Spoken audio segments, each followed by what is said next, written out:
Estoicismo, existencialismo e Nietzsche, um caminho da filosofia. E hoje nós vamos apresentar uma breve visão sobre esses três caminhos. Primeiro nós vamos falar do estoicismo, que perdurou na Grécia Antiga e em Roma Antiga. Teve como figura central em Roma Marco Aurélio, Epicteto e Sêneca. Marco Aurélio foi um imperador romano e foi discípulo de Epicteto. Epicteto foi um escravo, e essa palavra Epicteto significa comprado. Foi um escravo que, devido à sua inteligência, a sua sabedoria, foi mandado para estudar em Roma, e lá ele sobressaiu e foi libertado.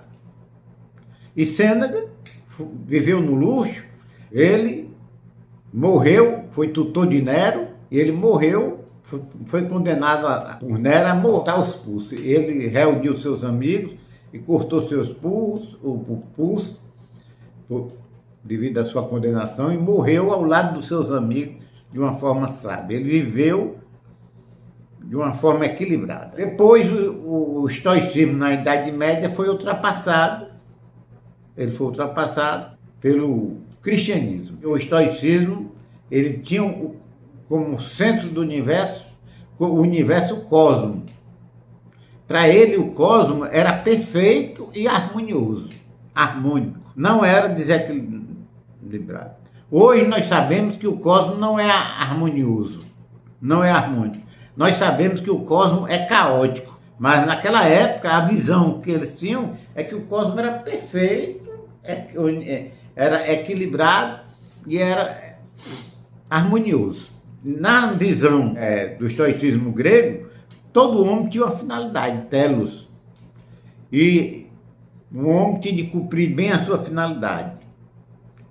Quando ele cumpria bem a sua finalidade, ele era virtuoso.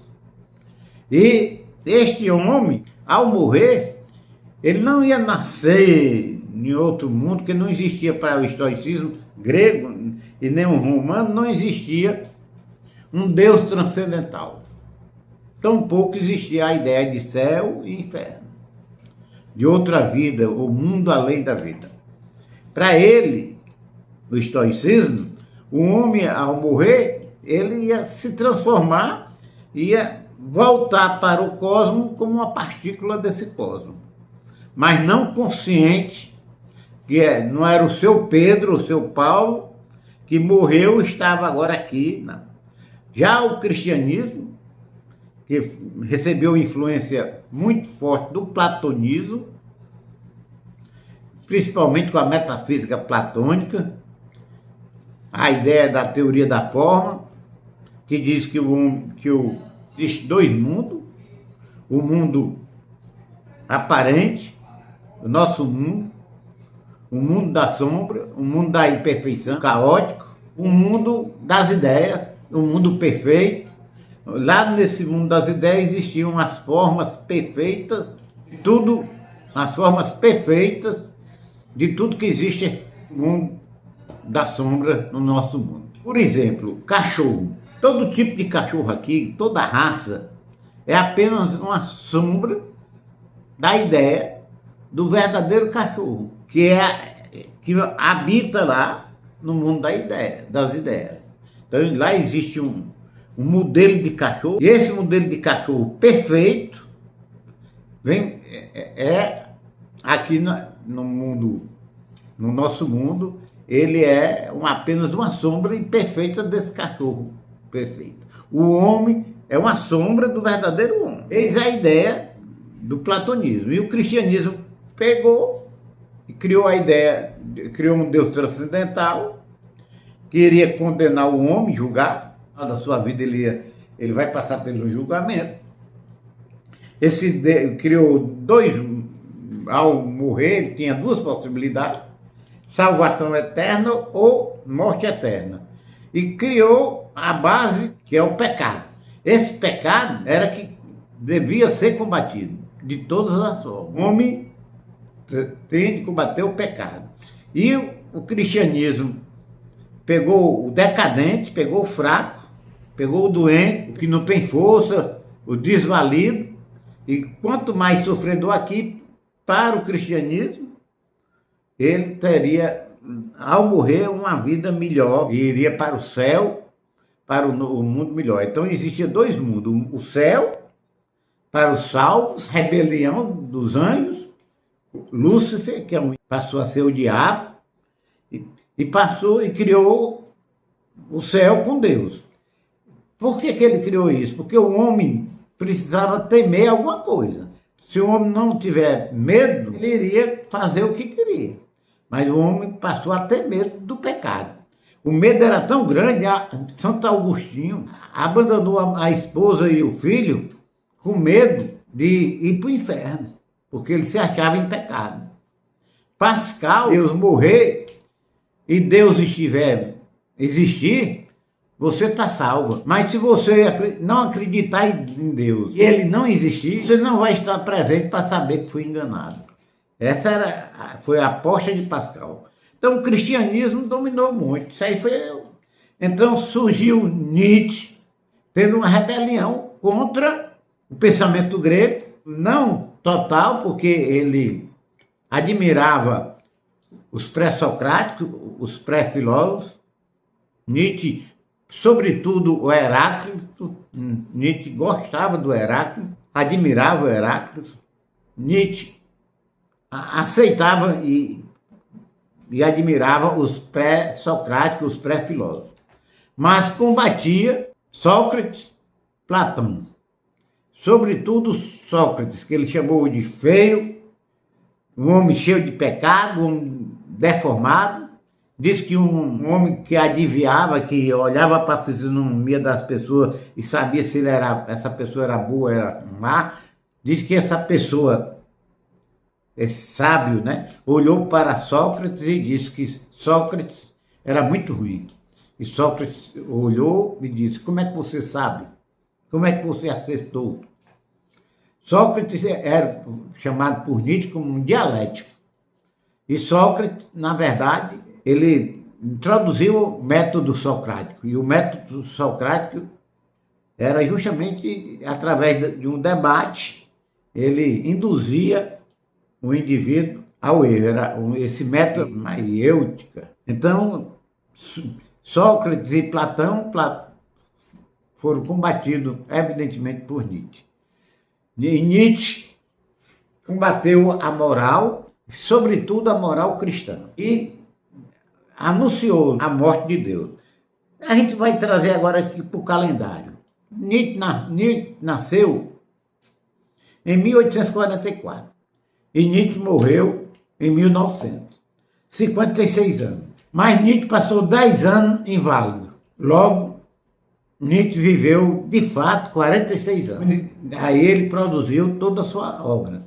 Toda ela se tornou importante. E na sua obra, ele diz que logo no início, quando Zarastuta, 10 anos na montanha, resolveu descer, se encontra com o santo homem, logo na descida. E o santo homem fala de Deus e Nietzsche diz, sai descendo e diz: esse pobre homem não sabe que Deus morreu. Então, aí vem a ideia da morte de Deus. Que a gente hoje sabe que o que Nietzsche se referia com a morte de Deus, que quem matou Deus foi um homem, que matou Deus foi o conhecimento, foi a ciência, que começou a dar respostas e começou a deteriorar, derrubar os dogmas. Porque toda a igreja cristã, católica, é fundamentada na fé dos dogmas. Os dogmas é uma verdade que não pode ser provada, portanto deve ser aceita através da fé. Então, toda a história cristã, toda ela é fundamentada em dogma. E Nietzsche contestou esses dogmas, mostrando que a ciência destronou Deus. Depois de Nietzsche, já o caminho estava preparado, mas surgiu o existencialismo. Karl Jaspers, Soren Kierkegaard, que é o existencialismo cristão. Existem dois tipos de existencialismo. O primeiro surgiu o existencialismo cristão.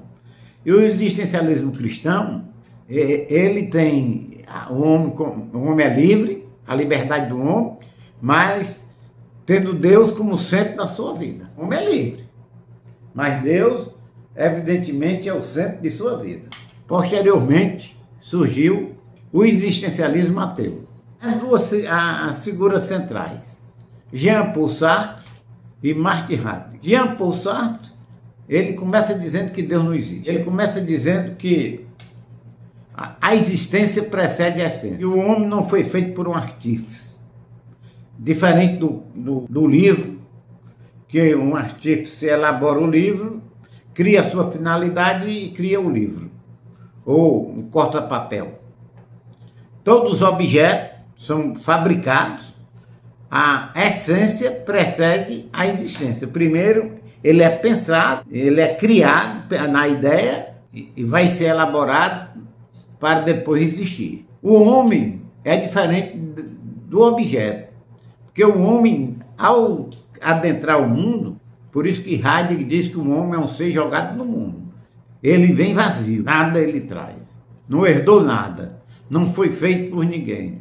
Ele adentrou o mundo vazio. E aqui, na existência, ele vai se construir, se edificar. Portanto, o homem, a existência precede a essência. Isso aí implica o quê? Isso implica que não existe natureza humana.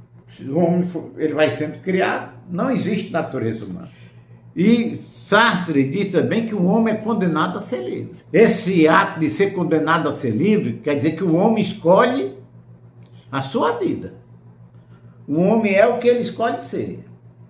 Tem uma frase, muitas frases de efeito que ele diz assim: não importa o que fizeram com você, o que importa é o que você faz com o que fizeram com você. Isso aí é uma frase fantástica de Sartre. Então, Sartre está dizendo isso, que o homem é livre, ele vai escolher. Mas quando o homem escolhe, gera angústia, o homem não quer ser livre. Porque quando ele escolhe, o homem está criando um modelo de homem para o mundo. Uma imensa responsabilidade. Quando o homem escolhe, na verdade o homem está escolhendo, está criando um modelo, um padrão de homem para todos. E essa ideia do homem, ao se escolher, ele está escolhendo um modelo de homem para a humanidade, gera angústia. E o homem, ao saber que não existe Deus, que ele está aqui no mundo, ele passa da angústia a adentrar no desamparo.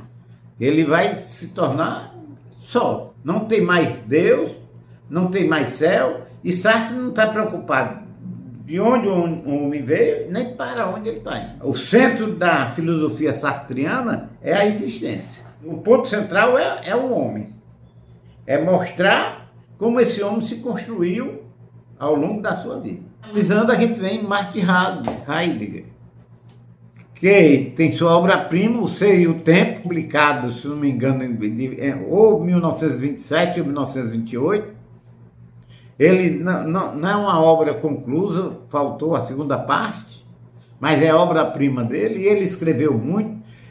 Ao morrer, deixou muito escrito, que foi depois publicado póstumo. As gavetas de Heidegger estavam cheias de escrito, e Heidegger criou a ideia do homem autêntico e do homem inautêntico. E o homem é um ser jogado no mundo. E ele diz: a criança ao nascer, gasta velha para morrer.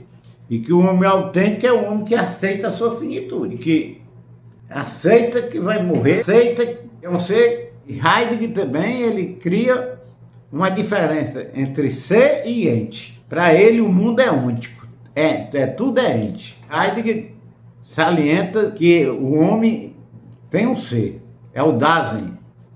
Dasein é um neologismo, não existe tradução para esse termo. Ser aí, o ser presente. Esse é o Dasein, que não tem tradução, é o ser aí.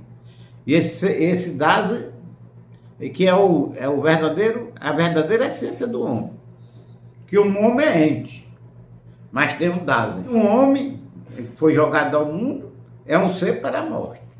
Eis aqui um caminho que a gente pegou da Grécia Antiga, a gente pegando a visão do estoicismo ao existencialismo. A partir daí, a filosofia vem pegando esse eixo.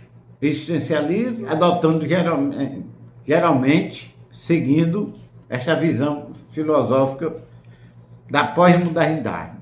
É uma filosofia que está rompendo, evidentemente, rompeu com aquela filosofia dominada pela religiosidade. No que eu disse, meu nome é Walter Leite.